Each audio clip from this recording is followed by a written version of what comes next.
的辽国之旅得从一场骗局开始说起。这个巴士站就是我去辽国的起点了。我现在在越南，我买了那个过夜的巴士要搭24小时，然后买了比较好的舱等。结果我看到票上写是这样子，你看这边写着800K 的越南盾，可是我买的是900的。走廊小到 ，OK， 我不用挤着才能过去啊，我的包包。这跟照片上的根本不一样。It's totally different from the picture, right? Hi, B10。费尽千辛万苦才从前面走到后面啊！现在 room tour 一下。Yeah, it's a little bit small, like. 这个门很小啊，我在这边待24小时。好，我现在要试着睡一下。我坐在最后一排的上层，这个超级晃。我现在还在平路，不知道等一下进到山区的时候会怎样。我会经过越南的高原，再到辽国里面。OK， 先睡。嗨，大家好，我是唐旅人，一名深入世界各地探索的冒险者。如果要跟着我一起去冒险，那记得一定要订阅我的频道，开启小铃铛。刚刚我们的车子在晚上的时候是完全没电的，没电的时候厕所也是锁起来的。刚刚有一个人在里面上厕所，直接在里面大叫，直接要整个把车子开起来，他才有办法出来。所以我现在跟几个人跑出来要找上厕所的地方。好，结果我们看到什么？这个东西啊，这是什么吗？这有可能就是国界啊！我们在想是不是要去对面那边上厕所，但一跨越这里，是不是我们会有巨大的麻烦啊？只是为了上厕所而已。别搞，我们这个不要冒险，等下被拿枪指着。这里就是越辽边界长的样子，大家正在排队等着入境。Oh my god！ 刚刚我的护照被左翻右翻看了很多回啊，别人都是看一下就过了，我差点以为我就要死了。后来他看一看，他说好了，还是让我过去了。哦，吓死我！我就要经过一堆手续还有贿赂，才顺利进入辽国。这个是英文的，你看啊，这都是双倍的价格啊。你看到没有？妈的，这个当地元的这个价格，他们是一半啊。宁静与和平是我对辽国的第一印象。街上再怎么塞，都是没有人在按喇叭的。跟刚刚才去过的越南形成了强烈的对比，而且这边的夜市看起来就像20年前的台湾，相当复古。我现在在永贞火车站，然后刚要的票，我可能来太晚了，已经卖完了。旁边就有一些讲中文的，应该是卖黄牛的，然后告诉我说他有前面的车票，但稍微贵一些。有个女的在柜台帮我处理啊，然后她拿着我的护照，我现在是死盯着她不放。现在已经成功的买到火车票了。我以为这边是火车，结果这边其实是高铁，所以他们这边安检比较严格，身上的刀子全部被收走了。然后那边的小哥跟我说会有置放费用哦。我说好吧，置放费用，结果是可以杀的呢。我觉得那个应该是给他的小费啊，我还加他的 WhatsApp。真的是钱在这里真的能做很多事情。这高铁站其实看起来蛮大蛮干净的，虽然空空的，但至少很干净。啊，跟过夜巴士相比，这个高铁根本就是头等舱。没有多久就抵达了辽国的旧首都罗破邦，这里也继承了辽国的安静，还有浓烈的宗教气息。而现在我需要一个好好的落脚处。这个是今天的住宿，2块钱美金，就是铁架跟床这样。这里融合了法式建筑、佛教文化，还有两河交汇的生活节奏。你会忍不住放慢脚步。早上是僧侣赤脚走过的街道，下午是闪耀着夕阳的佛寺，而傍晚则由夜市点亮整座城市。在朗勃拉邦这里，你会不由自主的放慢脚步。这里的每个街道啊，每个巷弄啊，都很有年代感，都是跟这边的宗教息息相关，给人一种平静的感觉，很安静，阳光也亮得刚刚好。到处都是他们的寺庙。还有僧人打理他们的生活，其他的人们在这里感觉都互不相打扰。我们在首都永贞那边已经感觉到比其他城市还要安静很多，这边更慢。你可以感觉到大家都在这里都是在散步、走路，什么也不做，很 chill 的感觉。接下来我拾阶而上，来到普西山。几乎所有人来龙坡邦都会到这里看夕阳。你能看到整座城市被染成金黄，俯瞰湄公河在余晖中闪闪发亮。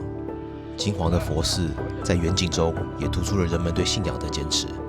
从小孩到成年人，都围绕着佛而有了生命。香洞寺是辽国佛教艺术的巅峰，它的名字意思为金黄城市之寺。这里就像镇上其他地方一样，会想要让你慢下来。你在刚刚进到主殿里面的时候，你会不由自主想要，不知道双手合十，向他虔诚的说，我不知道，我刚就说了你好，请保佑我的平安。总之这边一切都很自然。你看那些佛像，其实也是，他们也是坐着啊，侧躺着啊，好像都很放松一样，就跟这里小镇上还有那寺庙的氛围都一样。有别于其他国家佛教寺庙的高与尖，这里的屋顶是平铺展开而线条流动的。寺庙的里里外外也充满了黄金的花纹与雕刻。龙坡邦的美学文化都在这里了。刚在这个主要的这个寺庙里面的时候，我正在拜那个大佛，里面有其他的僧人，比较年长的僧人，我也不知道为什么那个僧人就带着一大群僧人跑到旁边，然后突然喷了一句 "Where are you from？" 一时之间我不知道要回，他们该不会想把我烧掉吧？我该不会身上有舍利子？不可能，我烧我的话会有那个焦糖的味道呢。呸，乱讲话，开玩笑。这里还有另外一个亮点，那就是他们用马赛克而拼凑出的光影艺术。他们说这个是生命之树，他们一个很重要的一个象征。它象征着佛陀悟道、生命轮回与宇宙生生不息，描绘人、神话动物与生活场景。在午后阳光的照射下，每一次的脚步移动，反射的光线都完全不同，仿佛建筑有了生命与你对话。现在太阳渐渐下山，阳光最正好的时候，刚好游客们都离开的时候，我现在可以尽情的拍，少了一份纷扰，多了一份宁静，阳光开始柔和了起来。那我不知道为什么大家就这样子。我觉得如果你是一个喜欢步调很慢的人的话，这里真的很适合你。等一下应该还可以去旁边的湄公河买杯咖啡，坐下来休息一下。夜幕降临，辽国将以想象不到的姿态来迎接我。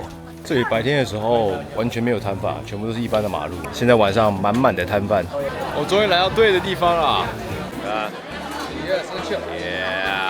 满满的食物。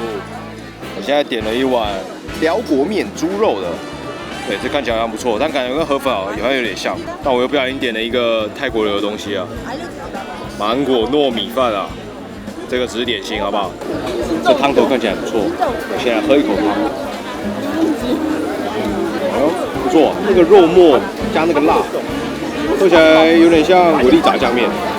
吃一口面看看。还不错。但我觉得就是越南河粉的另外一种变体，辣的版本。感觉这个肉末拿来拌饭应该很好吃。我靠，这个烤肉 ，This is a buffalo. Yeah, buffalo. And what is this? Sour pork. And this? Pork no spicy. 就在这时，我接到来自台湾的挑战。你们这些人逼我吃青蛙。I want one frog. How much? 100,000. Okay.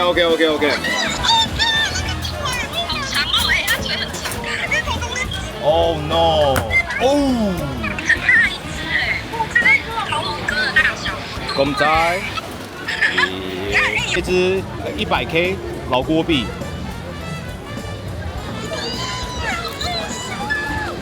那皮蛮好吃的，可是吃起来就是有点柴的鸡肉。我把它脯给吃爆了，没什么味道。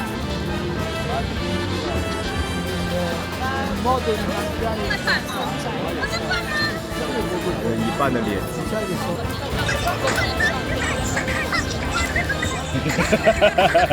等一下，会怕哦。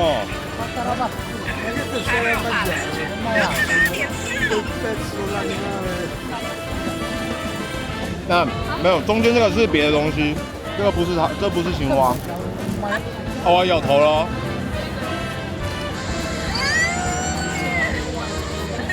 不要心理准备，不要心理建设，咬了啦！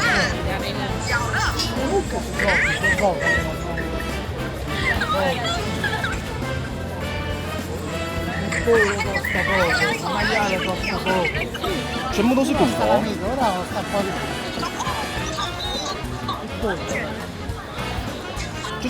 就是肉的口感，可是没有什么味道。这个没什么吃头啊。哎有，等一下我找到这边可能有一点点青蛙肉。Oh no， 在它脑袋的后面。对，我拨开了，对。我已经按照约定吃爆它的脑袋了。好了，带着满肚的青蛙，今天必须早点睡了。明天一大清早，数百位的僧人们将一同上街，进行一场重要的活动。大清早的，在僧人们还没出来之前，街上已经挤满了人啊。两方全部都是准备好赠礼，准备要给僧人们的。这旁边的摊贩一早就出来开始卖这些小饼干啊、小零食啊，或者是米饭啊，准备给这些游客布施给僧人们的。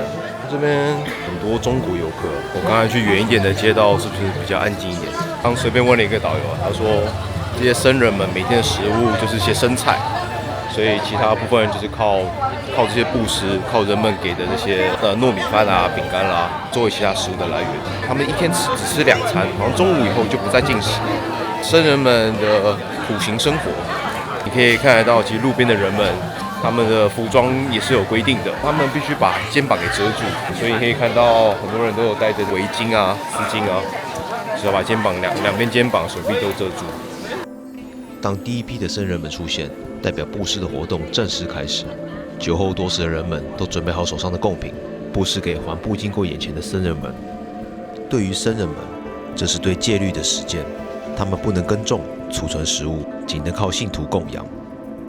对于信众而言，透过施予可以获得善报，并且为后世累积功德；而对于整个社会而言，这是善的循环。僧人们会在钵满之后，把多余的食物分给贫穷的家庭或者乞讨者。